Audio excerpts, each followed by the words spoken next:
Ciao friends, welcome back to the channel. Michelle and I are happy to have you join us. Today we landed in Orvieto, Italy, and right out of the gate we are heading to a wine tour. So grab a glass and join us.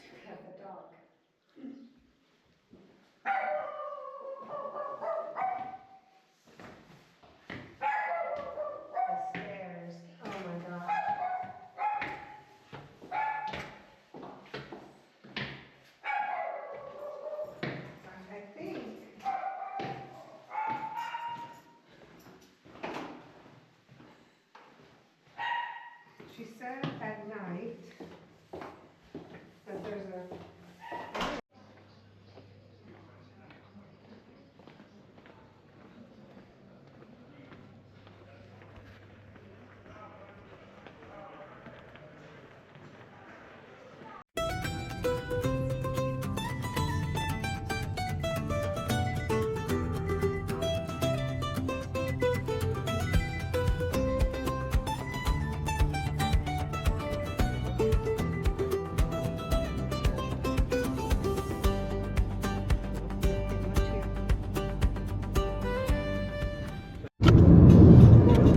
What's wrong, Laura?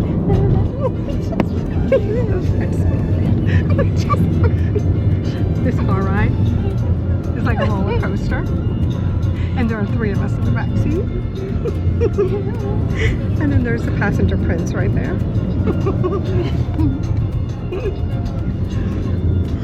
Oh no, we're gonna.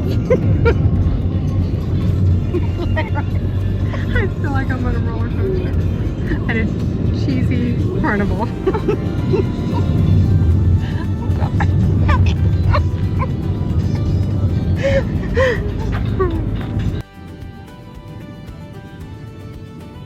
Are these olive trees?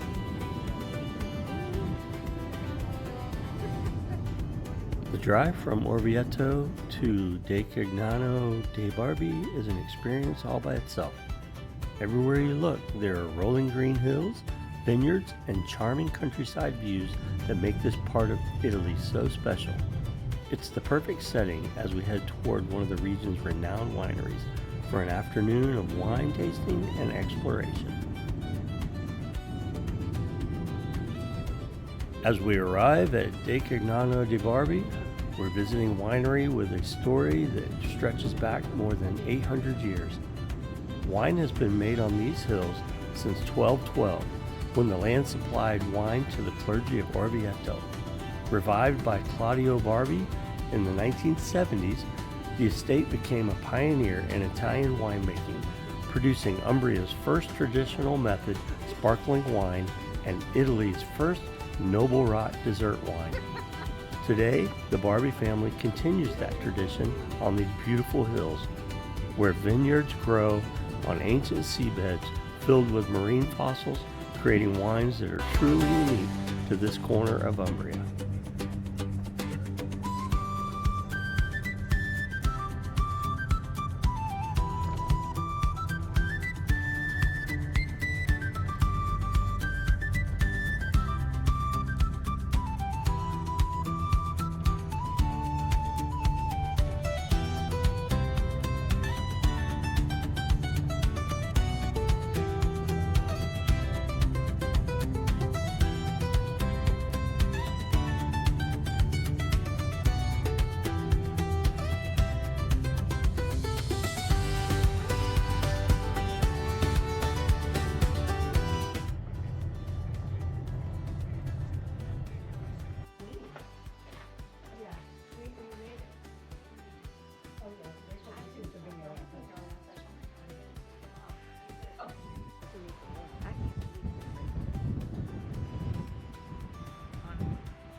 These are all the barrels, so we usually use them for 3 passages of wine. After the 3rd one, we start selling them to smaller wineries, private people. And here you can see a lot of empty bottles. which are ready to be filled with wine. And then you can see two machines that we use for the harvest time. This is the press machine, which we use to press all white grapes and all grapes that we pick manually. We just pick manually like 4 grapes, which are Chardonnay and Pinot Noir that we use to make the sparkling wine. So we have to crush the entire bunch. We don't destem it. We crush everything. And we do the same for the 2 typical varieties, Grechetto and Procanico, that we use to make the Orvieto Classico. The other grapes we pick them machinally. For whites we use this press machine. For the red grapes instead we use this one.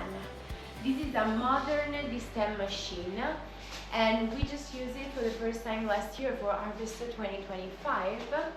And it's a modern one because when you pick by machine they just shake grapes and you pick all grapes.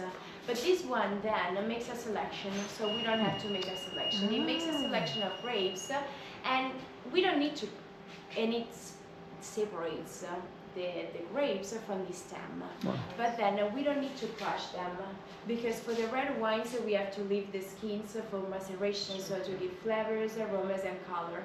So we don't crush them, we just connect this destem machine with a simple tube to the tanks, and we start filling the tanks.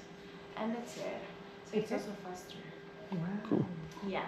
Well, modern technology. Look at that. Yeah, yeah. You can go downstairs, just be careful because they clean everything so it's wet.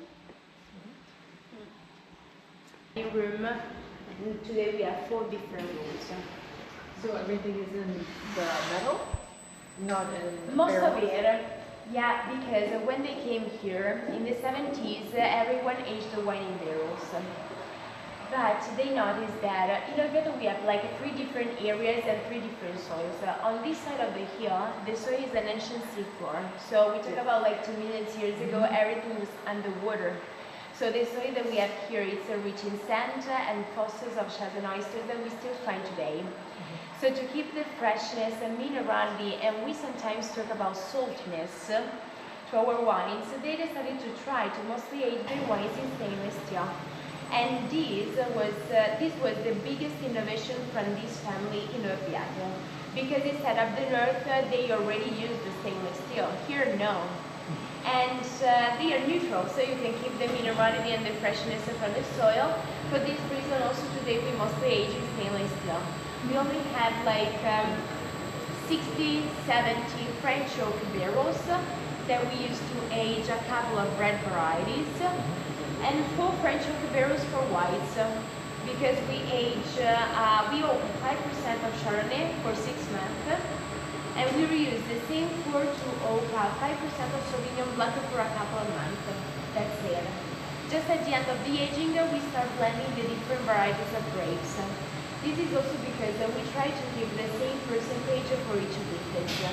But the thing that we can do is that for each grape we have a different vineyard position in a different slope of the hill with a different soil. So thanks to this, we every year before we make the blend, we check which vineyard is the best one for that vintage. And we could change the vineyard instead of the percentage of the grape. So for all our wines, we just blend them at the end of all processes and at the end of the aging. Also because in particular for red wines, we blend grapes that we aged in oak with the grapes that we aged in stainless steel, to give a little bit of full body and smoothness, but at the same time keep a little bit of freshness. So we don't have like soil rich in clay or big rocks to make like heavy red wines. It's just sand, and on this slope of the hill a little bit of clay. So the family decided to keep a little bit of freshness also in red wines.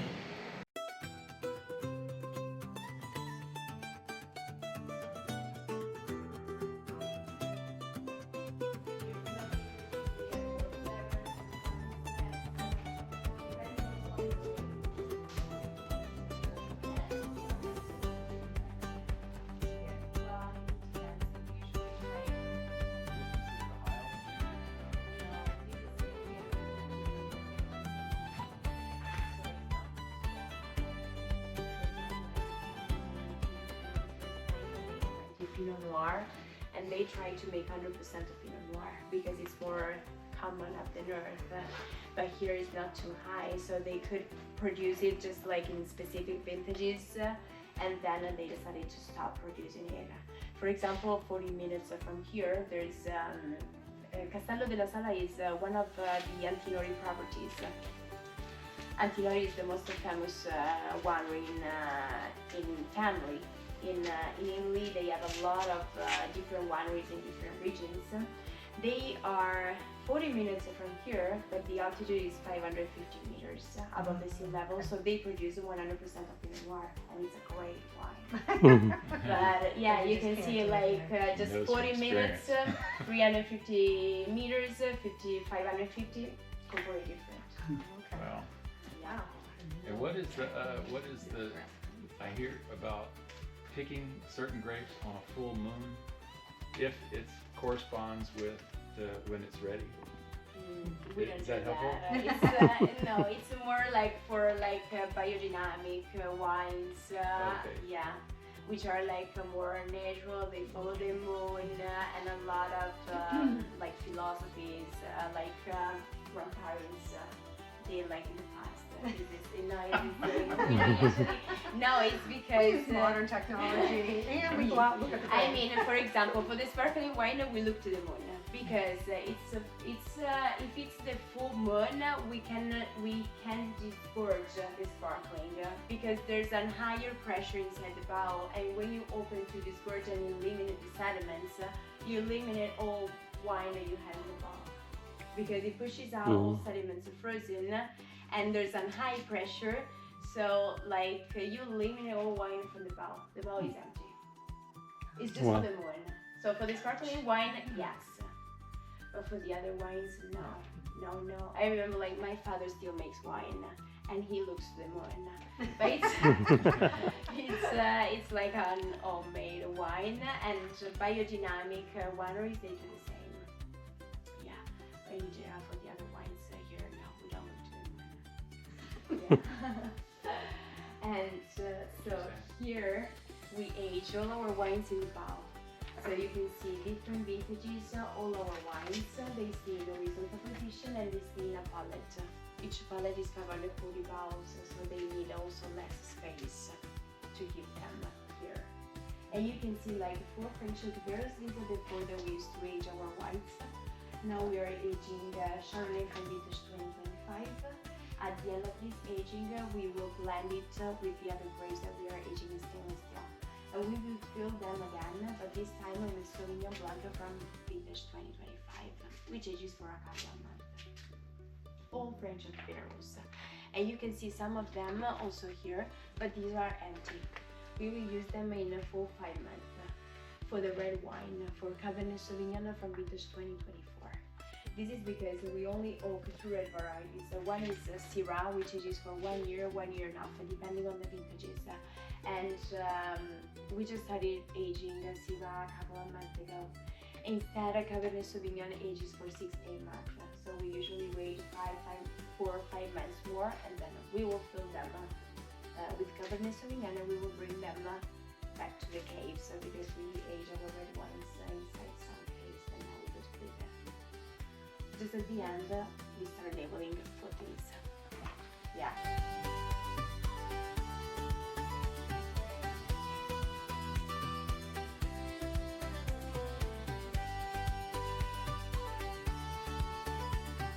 The 7th to 5th century BC, which is the time in which like Etruscans settled here in Orvieto. They were the first civilization to settle in our town, and they were also the first in producing wine.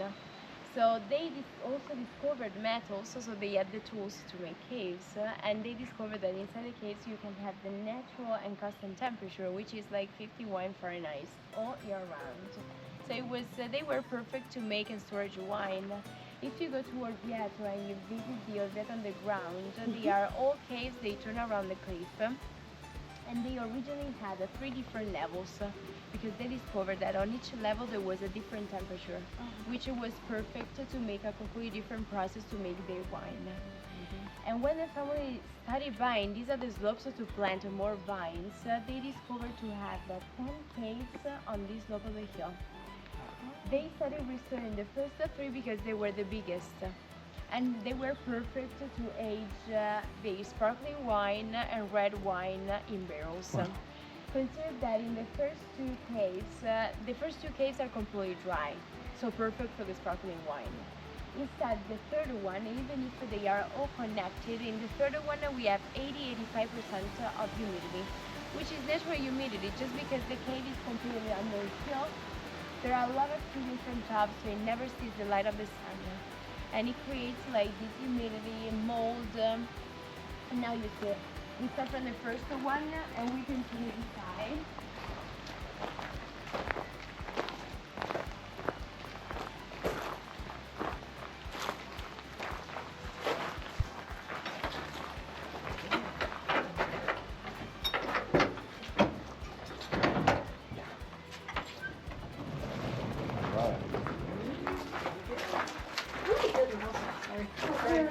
He's dead. Yeah, he's dead. They keep the corks wet. Yeah.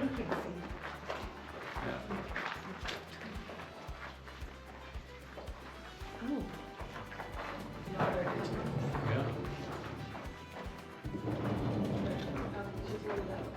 Okay, so inside this first one we have about 40,000 bottles of metal plastic, just sparkling wine from different vintages. You can see. What are the old bottles? Oh, these are the oldest. These are memories for the family. We still have some bottles from 1978, which was the first harvest in production. But they are like memories for the family. Then there's 1981 because it's Theodore's birthday, 1983 it's his brother's birthday, so a lot of memories for the family.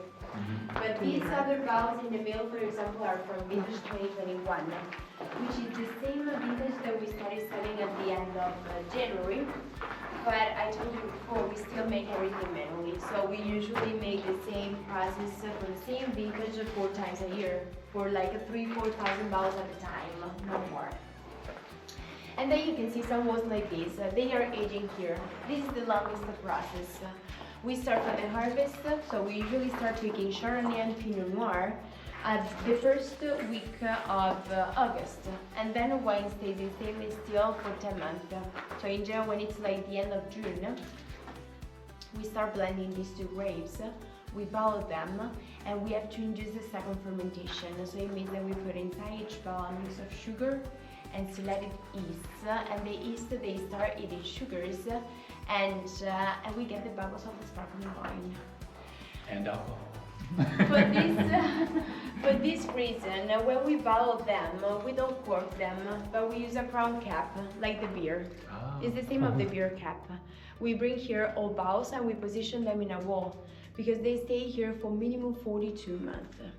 It's like 20 days to get the bubbles, so for the second fermentation, and minimum 41 months for the aging on the lees, to give the structure, the flavors, and aroma to this wine. At the end of this minimum 42 months, if you come closer, you can see. So you see the sediments. So at the end of this 42 months, we have to take them out. It's for this reason that we have one guy who has to start positioning maximum 3,000 bottles like this. You take them out of that and put them into that, or you take the liquid out of the bottle? No, we take the sediments out from the bottle. Well, how do you take it out? We start from this process because when they are positioned like this, we put this white mark, which is a reminder for the guy who has to start turning them. When he starts turning, he has to turn a quarter of bottle per day for a total of 3 clockwise rotations. So for 12 days he comes here and he turns a quarter of all these bottles in the mill. Wow. And this position, but also the rotations, have all sediments inside to reach the crown cap. You can see, they start going to the crown cap. And you need, can you see? They move to the top. And then when all set, and now I show you from this bottle here. After 12 days, all sediments are in the first corner of the neck. Can you see them? Oh, yeah. then it's easier to take them out because the winemaker needs to freeze. He freezes this first part of the neck, and when it's completely frozen and you open each bowl by hand, like with a bowl opener, the high pressure inside pushes out all sediments are frozen.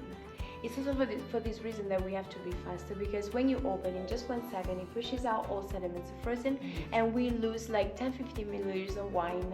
So you can imagine if you wait more, half of the bowl is gone. And so after this, for this reason, we have to refill each bowl again before we cork them. We have to add a little bit of wine to fill again the bowl.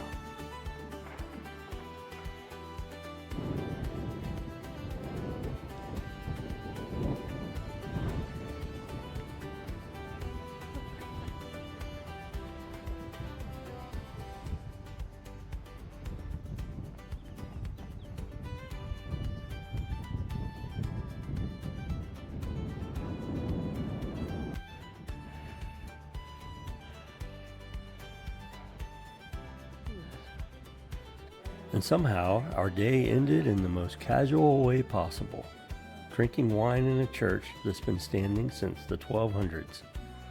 Think about that for a second. This building has survived wars, weather, centuries of history, and now it had to survive our group trying to describe wine flavors, words like earthy and fruity. And I have absolutely no idea what I'm tasting, but I like it. We're used extensively.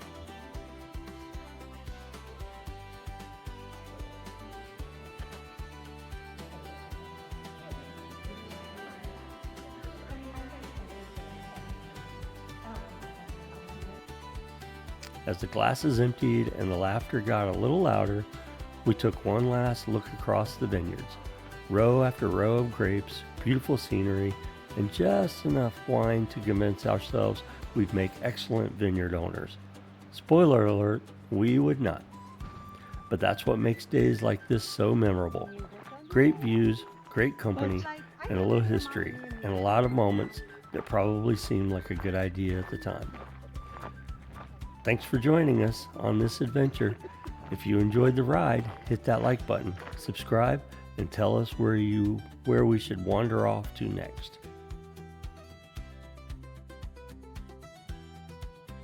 Just ask my friends. You guys wait?